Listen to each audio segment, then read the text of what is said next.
Okay, here we go. Last time I tried to record this, it failed for some reason, so hopefully this one works alright. Haven't recorded a YouTube video in quite some time, but this game is more than worthy of appearance on YouTube. Not so much because of the match involved or anything in particular that happens, but I think more just because of the way it ends up. I just hope that the replay actually works this time. I may have to... There we go. Okay, so he's got Kiki-Jiki, the best red commander by far. And I have Edric. Hide those. He's going first. I found with Kiki-Jiki that the only time it really gives me trouble is when they draw Mana Crypt or Soul Ring. Just because that accelerates them out to nasty stuff to copy. Things like Ravenous Baboons or Soldevi Simulacrum. Various things like that. He doesn't get either one, so I figure I've got a really good shot. My hand is probably about 50th percentile. Not great, not bad. I do have Erayo, which is interesting. I'm planning to, because I've got a couple other cheap guys in my hand, I'm probably going to try to just push the Erayo route and try to outrace getting it in play before he gets Kiki-Jiki out. Which is why I play Erayo over, say, the Looter, or even over Edric. Plus, a lot of these Kiki-Jiki decks tend to sometimes have random goblins and stuff, so evasion is good. I play my Growth Chamber. And he draws his turn 3 Soul Ring equivalent. Certainly fair. So I've got a few choices here. Can play Oracle and Looter, but I figure that I'd rather draw 2 cards, and I don't want to just use 2 spells up that are relatively cheap for powering Erayo out, even though he's going to cast Kiki-Jiki next turn if he wants to. So I figure the cards are probably more useful. I cast Edric, attack with both. Draw 2. Yes, I do want to use the ability. Thank you. Okay, I got Garrick, which is awesome. And he drops Koth of the Hammer, which is pretty amazing planeswalker. I think it's really underplayed and underrated. Like its ultimate is pretty cheap to ramp to and is obviously very, very powerful, especially against Edric. And the mana ability is pretty amazing too. I think this guy's really good. So he's got a very scary board now, just with his Palladium Mirror and Kiki-Jiki coming online next turn, and I have no counters, unfortunately. So, I play Edric, obviously having the Simic Growth Chamber. It's actually one of the reasons why I still use this. I've been on the fence about using Simic Growth Chamber for a while, but I think because of Edric, because of getting light mana draws, because of the fairies, Cloud of Fairies, and also Snap. Sometimes Simic Growth Chamber's extra mana is amazing. And here it's really nice. I'm actually hoping he blocks here. Like, I totally want him to block. I send Edric at Koth to try to incentivize him to block.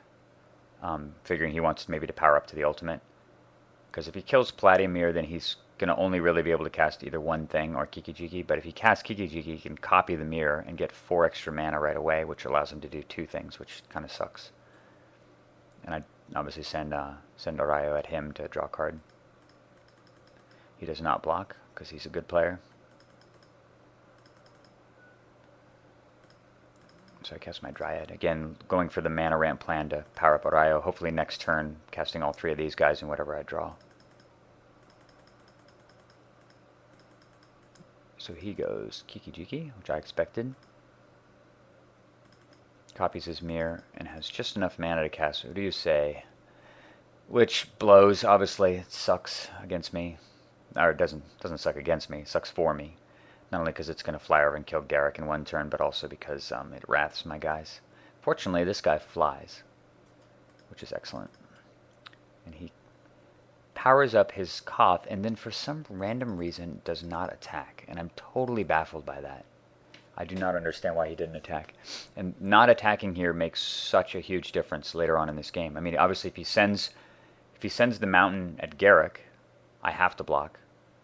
If he sends the mountain at me, I take the 4, of course. Either way, I don't understand why he would power it up and not attack. He doesn't have any use for the mana. So, whatever. Alright, so I have a bunch of different choices here. I think for a long time this turn takes me a while. And ultimately I decide, because I just drew Soul Ring, that I can deploy everything. and flip Erayo over, especially using Garrick's extra mana. But I realize also that I'm not going to be able to. There's a lot of like hidden information here. If I can't really attack with anything particularly useful because he'll just block and kill, you know, one of my best guys and fly over. I can't keep Garrick alive anyway. So what I ultimately figure is what I'll do is I'll pump up all my guys. I'll attack with these two, sending one at Koth and one at him. He'll either block with Ryusei to save his Planeswalker, in which case he loses Kiki-Jiki and the Palladium Mirror, which sets him back a lot, which is awesome, especially if I have flipped Erayo.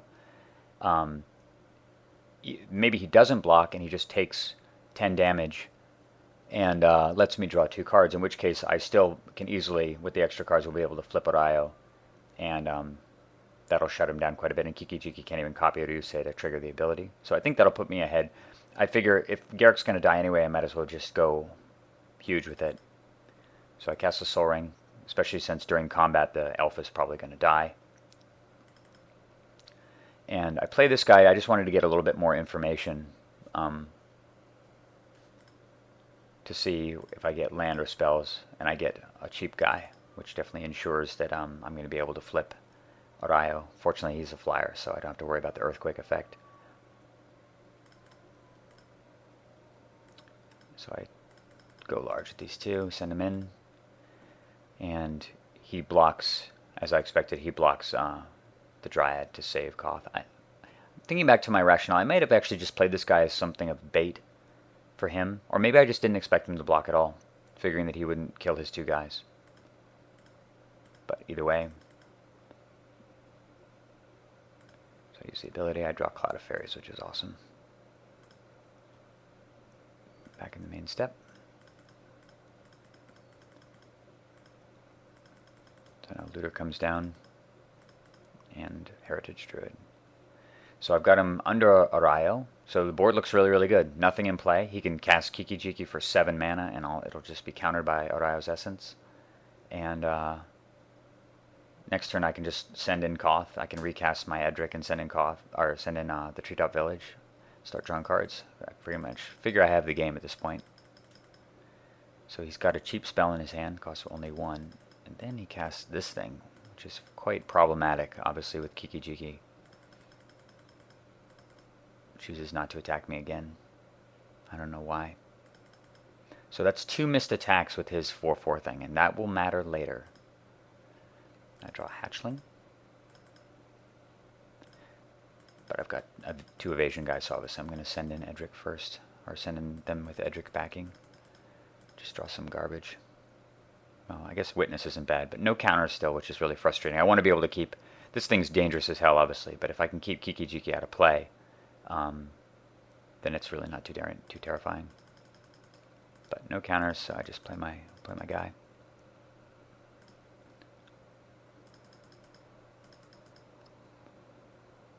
Yeah, what's really nice is the synergy also of Spiketail Hatchling and Erayo, because it's just going to make everything cost more. Unfortunately, Koth can still use his ability to generate tons of red. And he's got enough to cast Kiki-Jiki. And he casts this horrible thing, Illusionist Bracers. Which means next turn is going to be really awful. So already he's got 1, 2, 3, 4, 5, 6, 7, 8 guys. And next turn he's going to get 8 more and then 16 more. Which is bad, bad news. So he just hits me for 5. Obviously I'm not going to block anything. I fetch at the end of the turn. Okay, so I have to obviously attack here. I don't have to worry about the ultimate. I'm just going to draw as many cards as possible. So I send in 3 evasion guys. Draw 4 total. I'm hoping for like a counter spell or cryptic command more than anything, or probably the best card I could have drawn here would be Bounce, because obviously he's going to try to equip Kiki-Jiki and then double use it on his Chancellor, and if I can bounce the Chancellor in response, I probably just win the game because it fizzles both abilities. But I get no bounce, no counters, nothing. I was hoping also maybe to get a Illusionist or something to copy Kiki-Jiki to kill it. That would also have totally sealed the game. But I get nothing of the kind, which sucks. So I figure I'm going to just get walloped next turn. I play Witness and I get back Garrick. because at this point, my only chance is to win with an overrun attack. And I have to just pray that he commits all of his attackers either to Garruk, in which case I can counterattack and draw a million cards and draw Cryptic Command and recursion for it. Well, I do have Snapcaster, so I can double Cryptic Command while attacking with everything, which might be enough to win the game in the long run. As you see, and so I think about casting the Quirion Ranger here too as another blocker, but then I ultimately feel that the unknown quantity of the Snapcaster Mage might be more effective, just because he may do bad combat math, not knowing that the Snapcaster is available for me as another blocker or as another potential attacker with Garruk. So it's less information for him, so I decided to just wait in the wings with it. And on his turn, he equips Kiki-Jiki as expected, makes this guy into a mountain for another creature, makes a million guys, and now there's a million guys. So we're looking at, let's see here, how many big guys? 1, 2, 3, 4 potential huge attackers, and 1, 2, 3, 4, 5, 6, 7, 8, 9, 10, 11, 12, 13, 14, 15, 16, 17, 18, 19, 20, 21, 22, 23, 24, 26, 27, 28, 29, 30, 31, 32, 33. 33 1/1s and 4 huge guys. So he thinks for a long time, and eventually, I'm figuring he's going to send, like, the correct play is obviously send a mixture of guys in. I'm not going to be able to counterattack for lethal if he kills Garruk, or if he does any damage to Garruk at all. So send enough guys at Garruk that Garruk dies, and send the rest of the guys at me, and then you've got nothing to worry about. So he sends in everything at me. Everything. And what's interesting is he actually, to give him credit, he did the math correctly. The way that this works out is, based on the attackers or the blockers I have in play, I have to block with enough guys to not die, that even pumping with Garruk, I fall one, because he kept one creature back, I fall one attacker short of being able to deal lethal damage, and obviously I die on the next turn. But he did not account for Snapcaster Mage. So the fact that I kept it in my hand pays off hugely here. I summon it.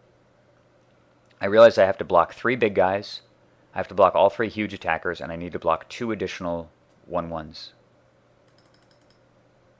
So I block 3 big guys with obviously 1 toughness guys. My 2 toughness guys block goblins.